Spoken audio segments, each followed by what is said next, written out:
All right, good morning, everyone. It is 6 a.m. here on your Tuesday as we keep an eye on the Ohio River. It's rising to levels we have not seen in years, expected to crest on Wednesday. And this is a live look from Jeffersonville near Fisherman's Wharf. And our photojournalist on the scene says the road's closed.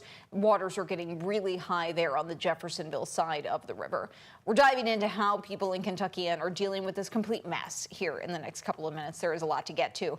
As we say good morning to you, Kentuckiana. We're glad you're joining us here on WHAS 11 and on WHAS 11 Plus. I'm Grace McKenna. And I'm Jim Stratman, and it is going to be dry today. That is the silver lining for today, at least, but it is going to be cold. It is cold already out there, Matt, and that's something that a new challenge people are having to deal with. And for this time of the year, too, usually we see our temperatures reach the mid to upper 60s for the beginning of April, but today, not the case. We've got winds that are staying out of the north that are going to be keeping us clear, quiet, and dry, but also cooler. You'll notice on satellite and radar, no clouds to start off our morning. That's going to allow for quite a chilly pattern throughout our afternoon time. We're starting off temperatures in downtown right at freezing, but feeling like 23 degrees. We've got a strong north wind at 13 miles per hour, and that's going to keep us chilly as we head throughout the remainder of our morning and pretty much throughout the afternoon. Temperatures at Sellersburg, 30 degrees, 31 for you folks near Iroquois Park, 29 Bedford, 30 Paoli, 30 Scottsburg, 32 Mumfordville. So starting off our Tuesday morning with a chilly start. That freeze warning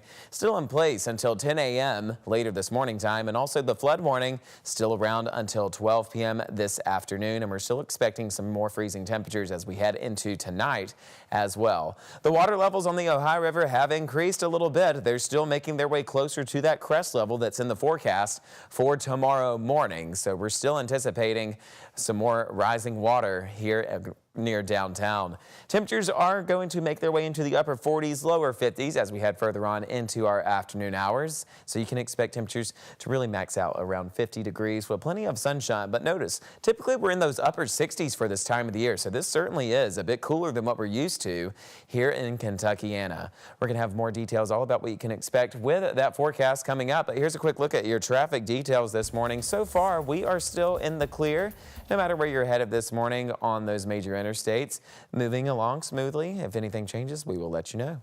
All right, Matt, thank you. The severe flooding in Kentucky has now claimed the lives of at least 4 people. That's according to Governor Andy Beshear. The governor posted on social media saying 2 men from western Kentucky, a 27-year-old McCracken County man and a 65-year-old Trigg County man, have now died. Last week, a child in Frankfort was killed by floodwaters, and a woman died in Nelson County. And right now, there is a search for a missing man going on in Lebanon Junction. You see crews out there searching in the waters for him. He was last seen in his truck, that one that you see on the screen, the black Ford right there, completely submerged in that rushing water. Police and rescue crews have been searching since yesterday morning. We met up with the missing man's son, Dakota, who told us at the scene that he saw his father's truck while he was going to check on his own house in the floods. Came down here around 11:30 this morning, across the tracks trying to get to my house, see how the flood waters was. Well, no, it was greeted by water, obviously. I mean, could only get a car length or 2 down it. And then I seen the rescue teams, and I seen a truck in the middle of the road and turned sideways. So I asked whose it was, and they said it was a Dodge Ram 3500. And it seems to look like my dad's.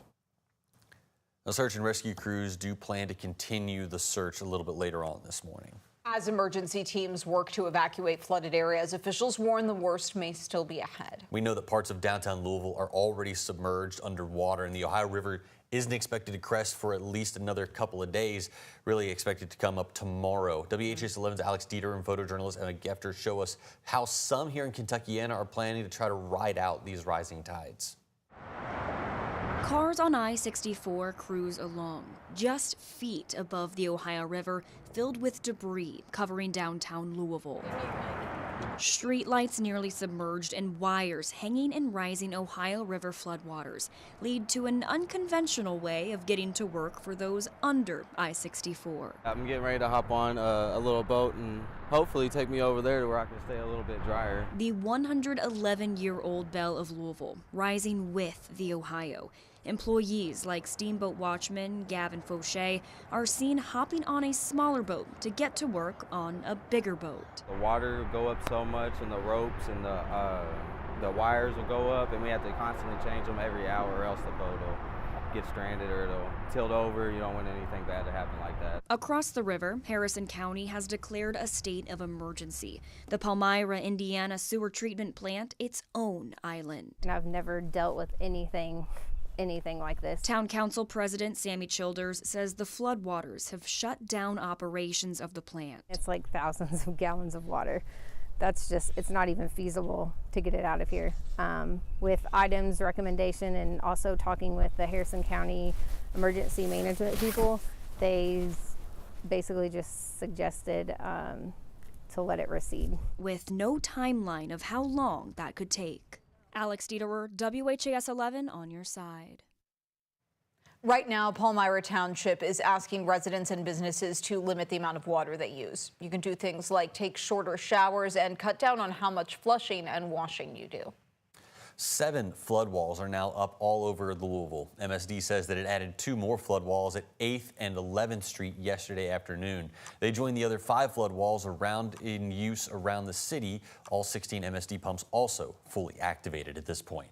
However, MSD notes that the flooding event is a top 10 event for Louisville, and there is only so much that they can do with the sheer amount of water that they're seeing and the age of the city's pumps. So we have a system here that's 70 years old. So all the equipment and pumps that we have are 70 years old. So it's like taking an old car, starting it up in the garage every month, and then all of a sudden you're going to put it on a road trip and run it across the country. That's essentially what we do. MSD says that you can resume washing dishes and doing laundry. So a silver lining for everybody here in the Metro. The Metro Sewer District is no longer asking people to try to conserve water. We know that between Thursday and Sunday, Louisville saw about 7 inches of rain, and that caused the sanitary system to reach its capacity. But we're told that's no longer a concern. And the flooding, of course, did force the cancellation of Thunder over Louisville, but the spirit lives on. This Saturday, we hope you'll join us for Rising Above the Storm, a fundraiser for flood relief and the Thunder Spirit. We've partnered with the American Red Cross to raise money for flood relief while also looking back at Thunder's past. All of that starts at noon on Saturday with a special edition of Great Day Live. In other big weather news, the National Weather Service has finally been able to get out and survey some of the tornado damage from last week, and they confirmed an EF3 tornado touched down in Jeffersontown. The damage was centered in the Bluegrass Industrial Park, which is just off of Baker Way. Winds got up to 145 miles per hour in that area, and officials say it is the strongest tornado to hit Jefferson County since May of 1996. He walked, he can't touch it, he can't. 1 second. Back on top of the college basketball world championship. You heard it there. Florida is back on top, capturing its first national title since 2007 with a thrilling comeback win over Houston. The Gators erased a 12-point deficit in the second half, tying the 3rd largest comeback in championship history, took their first lead with just 46 seconds to go. The 68-66 final marks the closest men's title game in over a decade.